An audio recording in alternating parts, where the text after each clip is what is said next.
So this is Game On, everything you need to know about how games are saving or maybe just changing the world. First of all, congratulations. Achievement unlocked. You guys have attended the Big Design Gaming Track. That's 100 gamer points. Again, this presentation is called Game On, if you would like to talk about it. And again, my name is Jeremy Johnson, and you can find me on Twitter at Jeremy Johnson as well. So there's kind of two sides to me. So I am a gamer, I will admit that, and I can't wait for the next great gaming experience. But then I'm also a designer, right? And so recently this has become a very important and kind of large trend. How can I use gaming to make my product more engaging? And again, that doesn't necessarily mean you have to be a designer, but just someone who affects product, right? So maybe you're a product manager, a developer, or whatnot. But first, in general, I just kind of wanted to see how many gamers we have here in the audience. So some categories here. So are you what I would call a mobile gamer, meaning someone who dabbles in Angry Birds and other mobile type games? Please raise your hand. Wow, okay, that's a big number. So that's about 80-90% of the room here. Okay, how many people would consider yourself a casual gamer, meaning you use Wii, Kinect, console gaming, but obviously more casual games? All right, it's about half the room or more. And how many people would consider themselves an avid gamer, such as what I would consider myself? Okay, a smaller number. I heard the word nerd shout out at me, so that's fine, whatever. So as you can see, gaming is obviously a trend that's expanding rapidly just by, again, the first number of the mobile gaming. So again, as designers, I think it's time, or past time, that we really start looking at game mechanics and gaming and how we use those in our everyday jobs. Dan from the Office team recently kind of stated, there's a lot to learn from games. There are 30 years of design lessons and thousands of products on the market. Games have more concrete lessons to teach application designers about learning, feedback, user motivation, and social systems in almost other fields of study. He is the maker of Ribbon Hero and Ribbon Hero 2, Clippy's Return. So if you had wondered where Clippy had been all these years, he's actually in a game that teaches you how to use the new Ribbon in Microsoft Office. But I agree with his sentiment there. South by Southwest this year, which I kind of take as like a bellwether of trends, had many different gaming tracks and gaming keynotes. Seth from Scavenger had a keynote on building the game layer on top of the world. Jane McGonigal, who's kind of famous for writing Reality is Broken, and she has decided that she's going to be the first gamer to win the Nobel Peace Prize and is currently working on that. Felicia Day, who is an actress, also a gamer, and then also does a lot of voice acting for lots of different video games.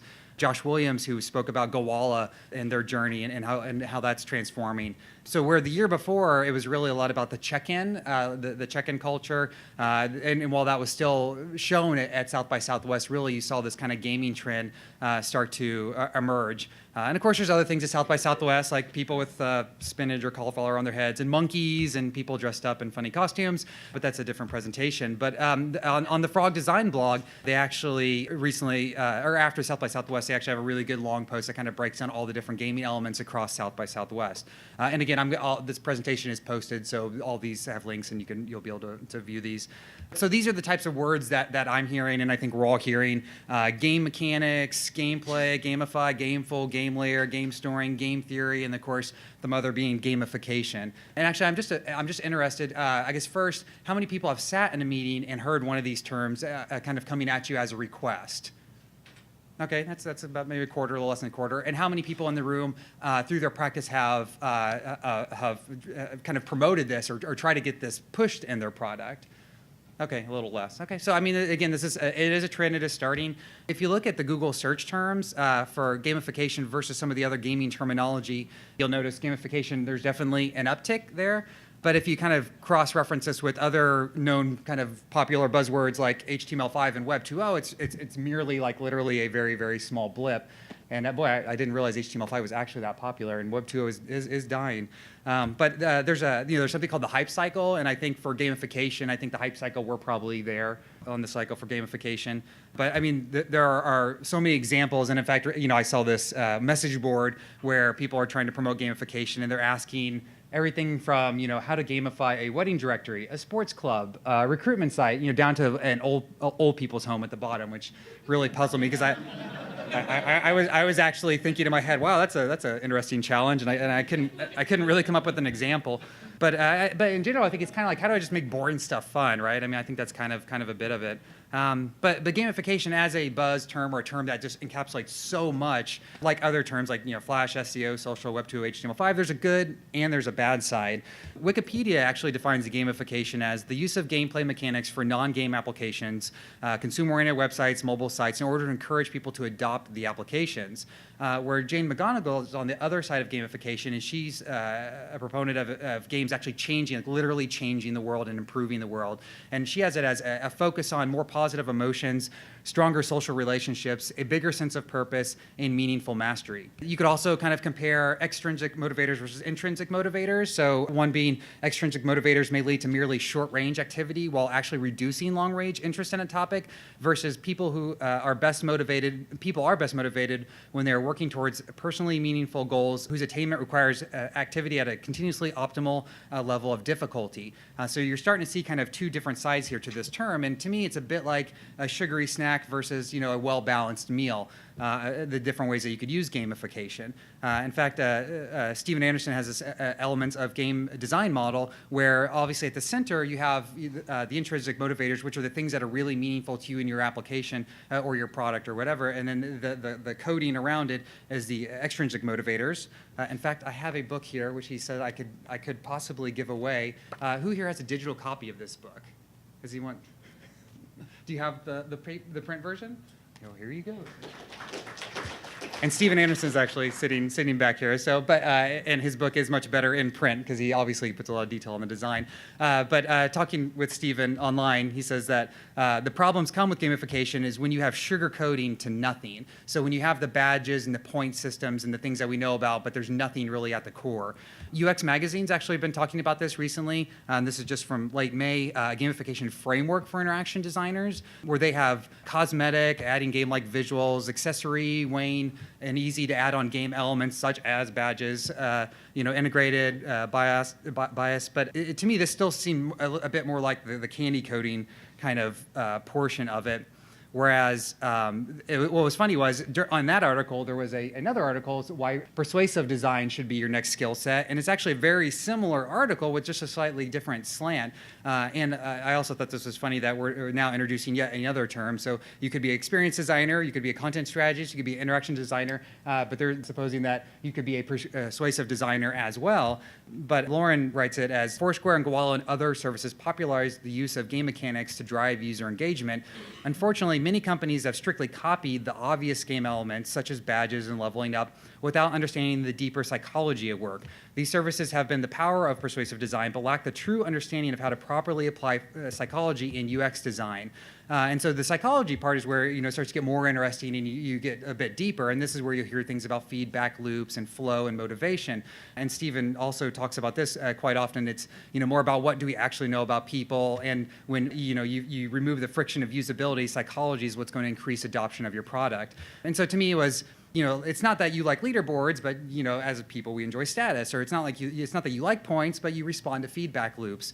And then of course you could also go into things like Susan Weincheck, who spoke here at Big Design last year, NeuroWeb design, and what makes people click. And then from there it's a humongous rabbit hole down very, very in-depth articles about psychology and user experience and design, which are very interesting.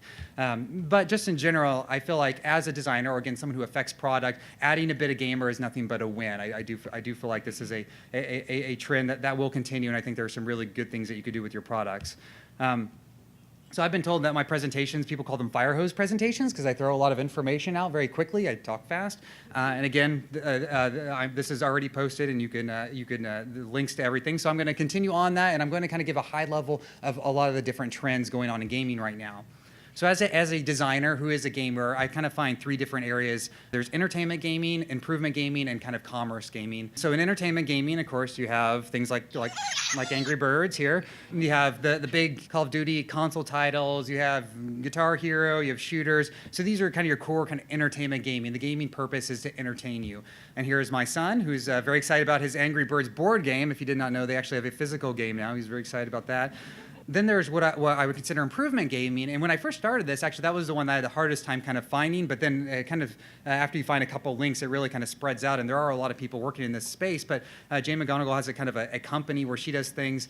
There's things like iCivic that teaches you about government. There are things that try to help you save energy, or things that help you get through tough times in your life. So these are things that are merely using gaming elements to truly either improve yourself or to improve, possibly even mankind, if you're going to take it all the way. And to me, the originator of this would be the Boy Scout badge. And these are badges, right? But I mean, for a Boy Scout, these are truly meaningful, right? Like I have learned something that I'm going to use for the rest of my life, right? And so not only is it meaningful, but then they're also using game mechanics through the badges.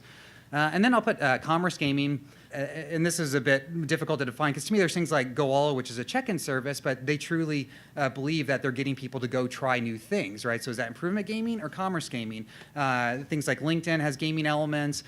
Things like Farmville, Zigna is now the king of separating you from your microtransactions, and people will argue that Farmville isn't necessarily a game because you can't really affect the outcome of it. It's more of just a task, or just something that you're doing to kill time.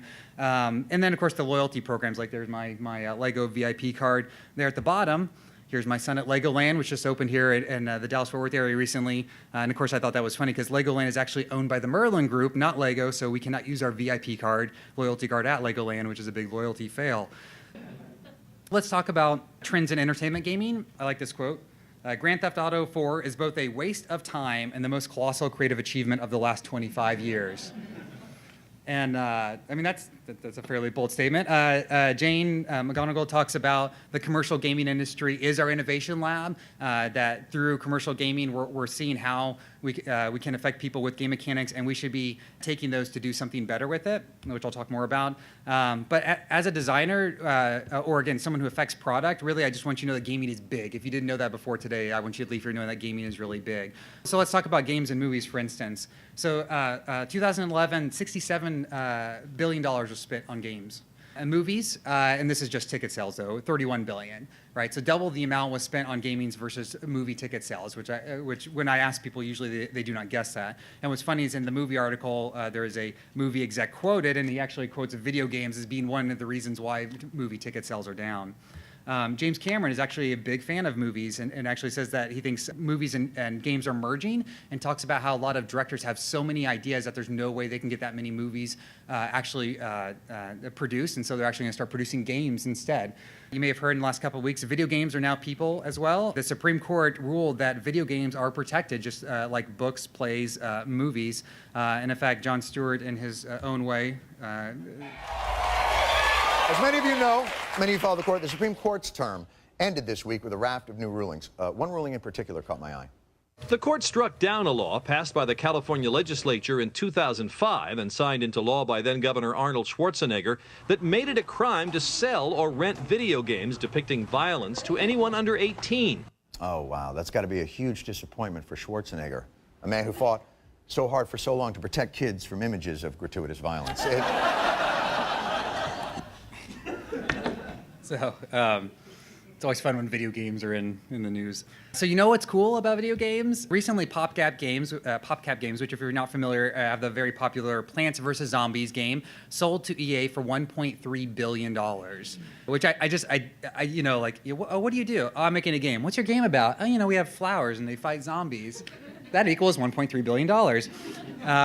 But in reality, they've had 1.5 billion downloads of all their games across. So, it's almost $1 a download for them for valuation. And speaking of valuation, Zigna, which is going public, which is, again, Farmville. Zigna actually owns 2 companies in the Dallas area. They own Words with Friends now, which is called Zigna with Friends, and they have another office as well. Their valuation is around the $15 to $20 billion mark for a game that didn't exist 5 years ago, or for a company that didn't exist 5 years ago, right? And so it's funny, we were actually on a trip recently. We flew to, me and my wife flew to Aruba with a friend, which is off the coast of Venezuela.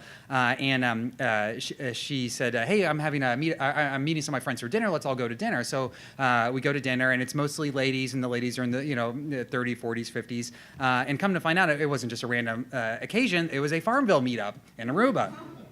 And so come to find out that in Aruba, Farmville is very popular. And in fact, most of them know each other and spend a lot of time interacting with each other through Farmville. And here's a cake that they had brought to the restaurant with them. And of course, if you're new to Farmville, this is actually real. It's what the kids are downloading. So if you look at gaming, and this is just ever since any app store, the first app store kind of started, games have been the most popular category, right? So on iPhone and Android, continually games are always the most popular category of things being downloaded and used on smartphones. And like us as UX designers, where we're trying to take our things and move them across devices, gaming companies are also trying to do this as well. They're trying to figure out, like, if you're gaming here, we want your gaming experience to continue across, right? So move over NBA, or I guess maybe NFL, sorry, I'm not a sports person. There's no lockout for pixels. Also, I thought it was interesting how gaming as a sport is actually fairly big, especially in different countries. So in South Korea, leagues for the original StarCraft video game are shown on television. The top players are treated as celebrities with salaries to match their status. Live matches rival Metallica concerts in terms of sheer attendance. And in fact, Sir Richard Branson has gotten in on this and has a gaming tournament as well. And you know when Sir Richard Branson is in on it, it is big. And one of the articles posted, maybe letting our kids play video games, maybe there is a career in that after all. I don't know. So I just want to talk about some up-and-coming trends in gaming, again, if you're just not into gaming. So OnLive is a service, and this is currently available today, where they actually do cloud-based gaming. It's pretty interesting if you haven't tried it, where all the gaming hardware is actually in a server farm in California, and then they'll stream gaming to you in a low latency way. So here's an example. So it starts off, I can move around a little bit, but you have to listen to the robot talk. You're also So this is an iPad, which actually has a pretty good gaming machine. Because it's so loud, you'd have a headset, I guess. So this is a very high-end PC game, Borderlands, being played on this iPad, and this is actually being streamed wirelessly to this iPad. So this game does not reside; it's being played through a client on the iPad. So this is not a 80 megabit or 80 gigabit game that they have downloaded. They're actually streaming this live from a server, and it can play on devices like an iPad. PlayStation announced their Vita, which is their new handheld. And if you look at the Vita, you'll immediately notice it actually looks like their current handheld a bit, but then you'll notice immediately how they're pulling in modern interaction techniques into it. So there's now a touch screen. They actually have an area on the back that you could touch and interact with. It has the tilt capabilities that many of the smartphones have. So they're taking trends and interaction with devices and then pulling that into their gaming. And then finally, there's the Wii U. Actually, how many people know about the Wii U? I'm just okay, so that's a good number. So it's funny, when I first saw this video at E3, I had no idea what was going on. Are they releasing a tablet? I just really don't know what's happening. Hey, it's time to watch some baseball. Okay. So he's playing Mario. Obviously, this is a Nintendo game. Now baseball's on. Hernandez is on the mound, and here comes the 3-1 pitch. Swing and a miss. 98-mile-per-hour fastball. So again, when I first saw this, I actually thought that they were releasing that. And they're not releasing that. That's a part of the system, which took me a while to figure out. But again, using modern interaction techniques that we're now very accustomed to, that everyone's accustomed to with smartphones, and trying to bring them into even your living room entertainment gaming, right? There's been a couple other interesting things. There's been some rumors that when Windows 8 comes out, which ends up looking a lot like a Windows smartphone, that it actually could play Xbox games, right? So Microsoft owns Xbox. Microsoft obviously owns Windows. Maybe you can start playing your Xbox games on Windows, right? That's something that could change things. And then there's just always a question of what's next. I found this the other day and I fell in love with it. Me and my son would love to do this. So this is roughly a 10-foot by, I don't know what it appears to be, 50-foot touch system, where if you don't know by the soundtrack, they're playing Star Wars, and it's a kind of real-time strategy game, which my son would love this.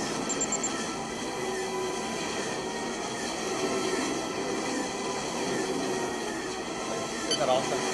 Wait, I cannot wait till that is in my living room, and I do believe that someday that will happen.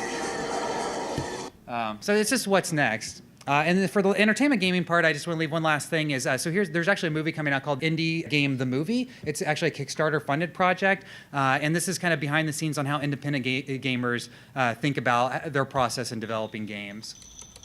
This is just a trailer for the documentary. I am determined to make video games, and I make video games because I can. I mean, it's the sum total of every expressive medium of all times made interactive. How is that not? It's awesome.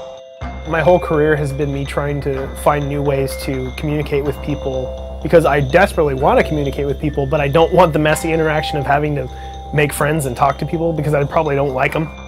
And it's not just a game, like I'm so closely attached to it. This is my identity.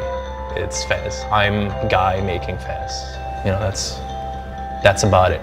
You know, making it was about, let me take my deepest flaws and vulnerabilities and put them in the game.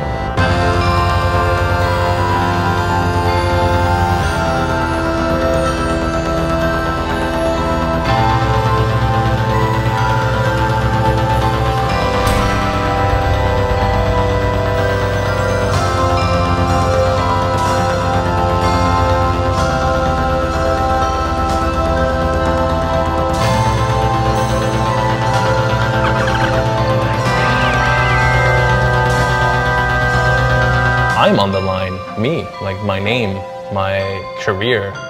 If this fails, like I don't think I'll work in games again.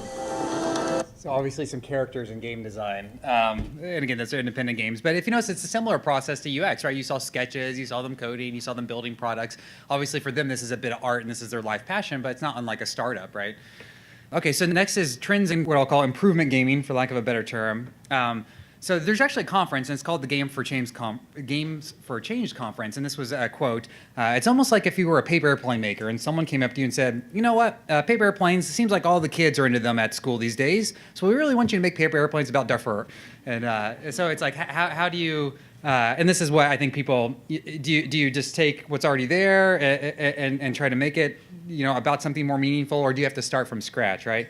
And this is the website for the 8th annual, so they've obviously been doing this for a while, and they really bring people from all over the world together to talk about, have workshops about games, like literally changing things, right? And in fact, the keynote speaker this year was Internet Tube's inventor Al Gore, talking about climate change and is there ways that gaming could actually change that, and there are people who really think that is possible.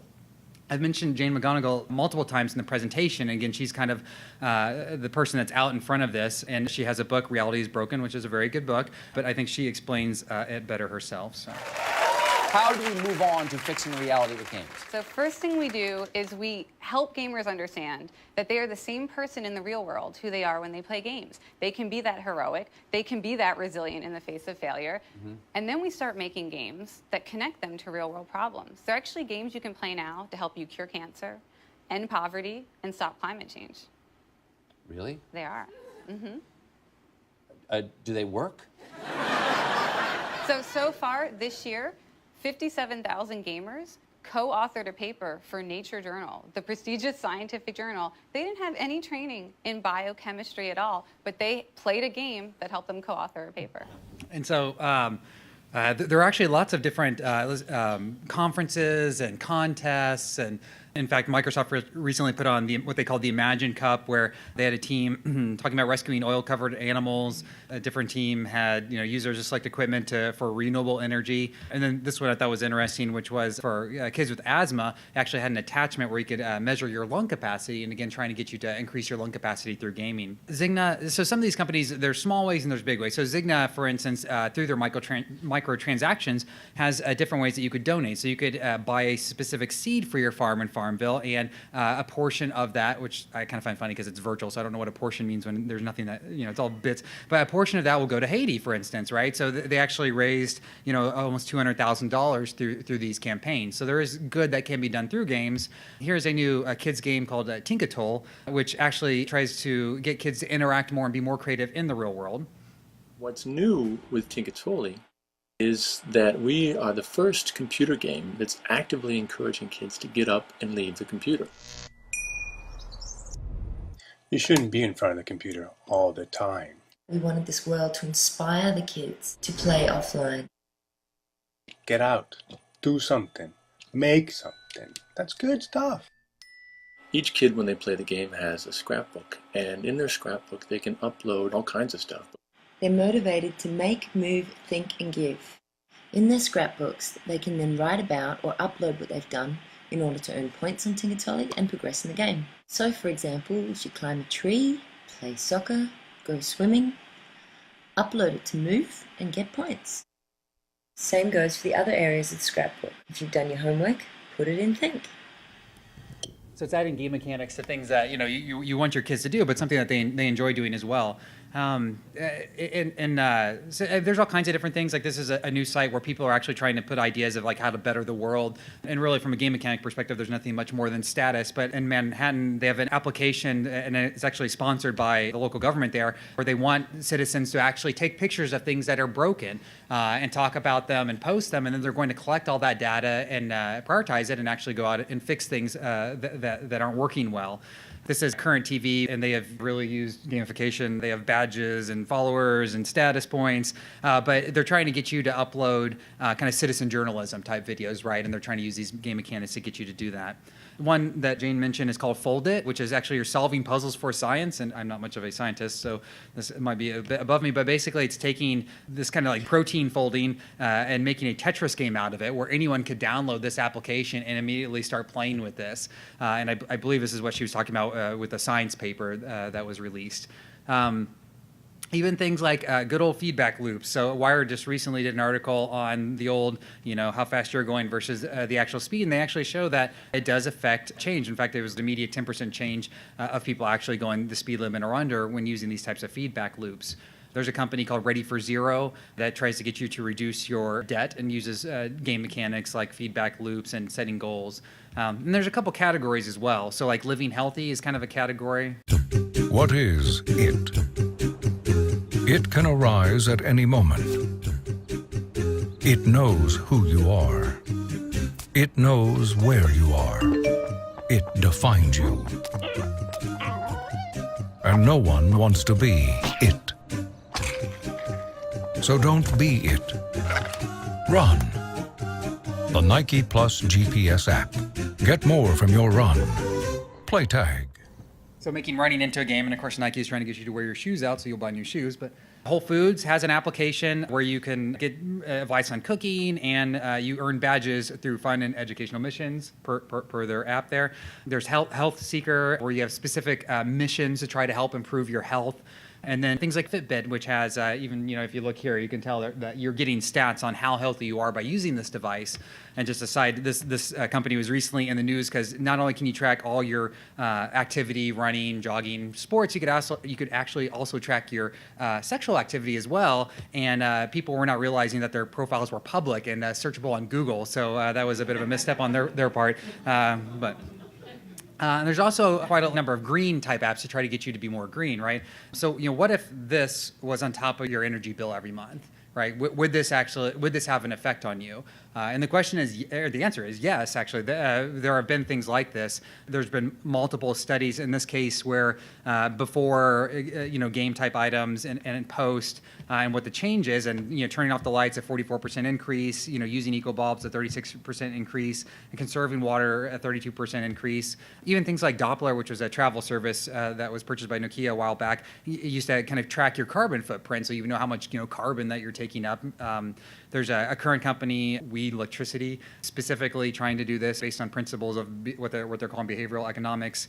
And then it was funny, I found this one, and this was actually from 2008. I don't even think this company is around anymore, but they had, again, tracking your energy usage and setting goals. Like, you set home goals, transportation goals, personal goals.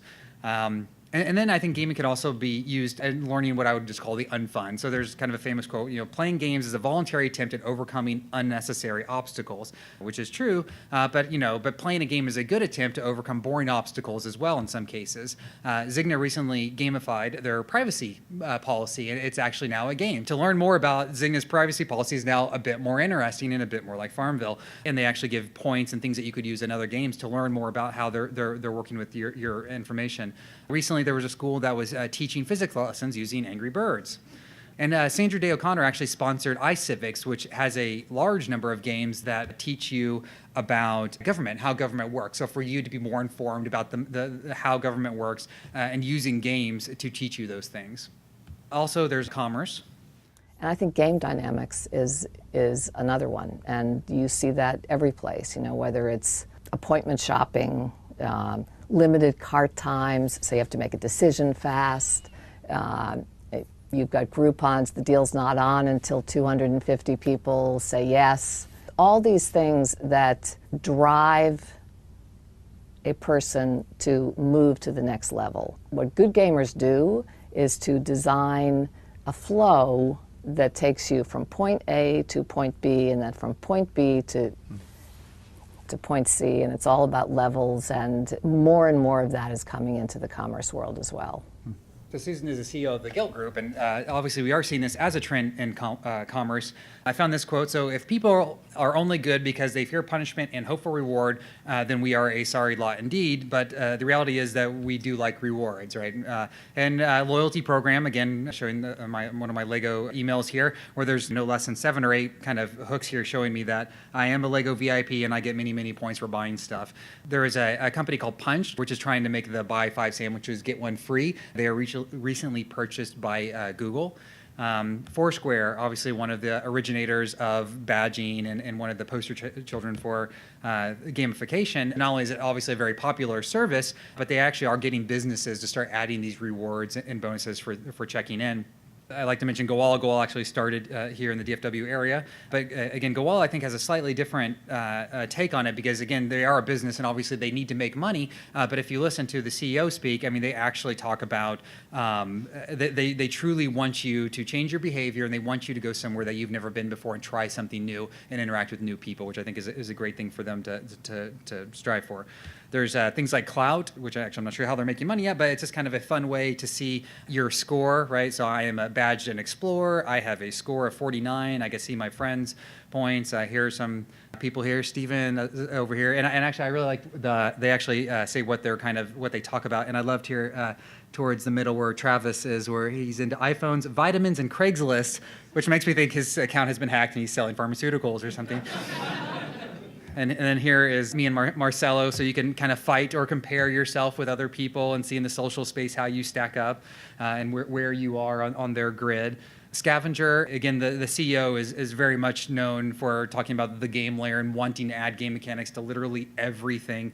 And they actually have a deck that TechCrunch got a hold of that they actually pass out to all their employees. So all their employees have a deck of cards that talk about all the different game mechanics that they want to see used across their products.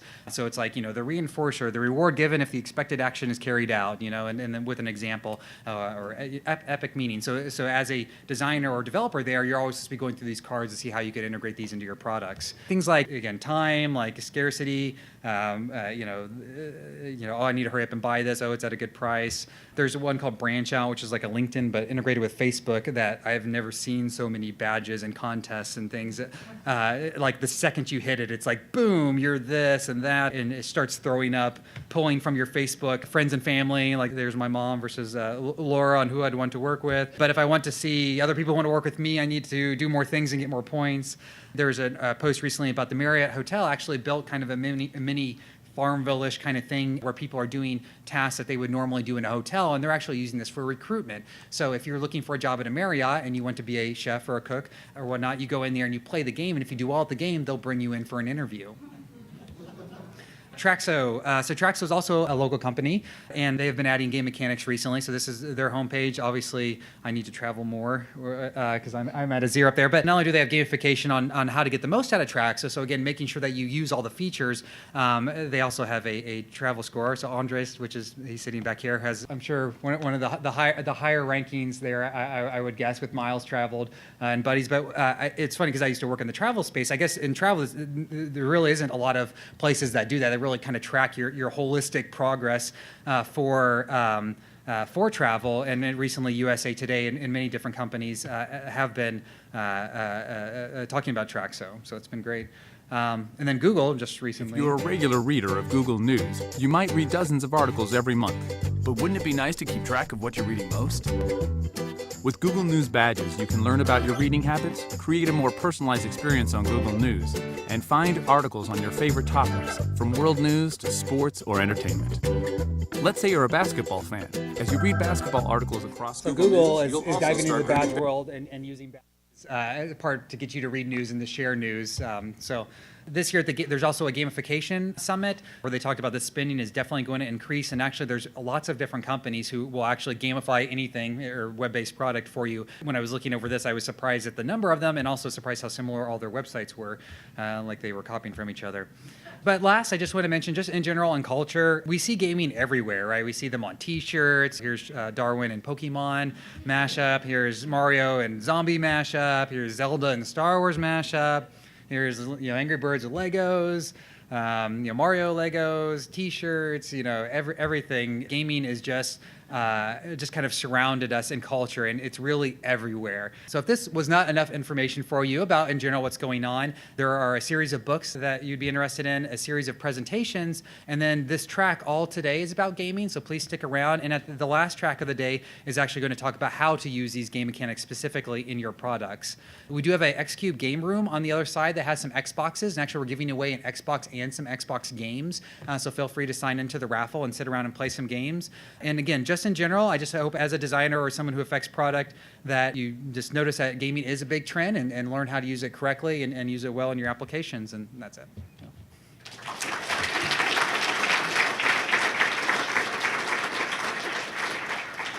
The slides are online right now, so you can go to slideshare.net/Jeremy. That's where I post my presentations, and my website's Jeremy Johnson Online. And I will be here and in the game room throughout the day, so feel free to stop by.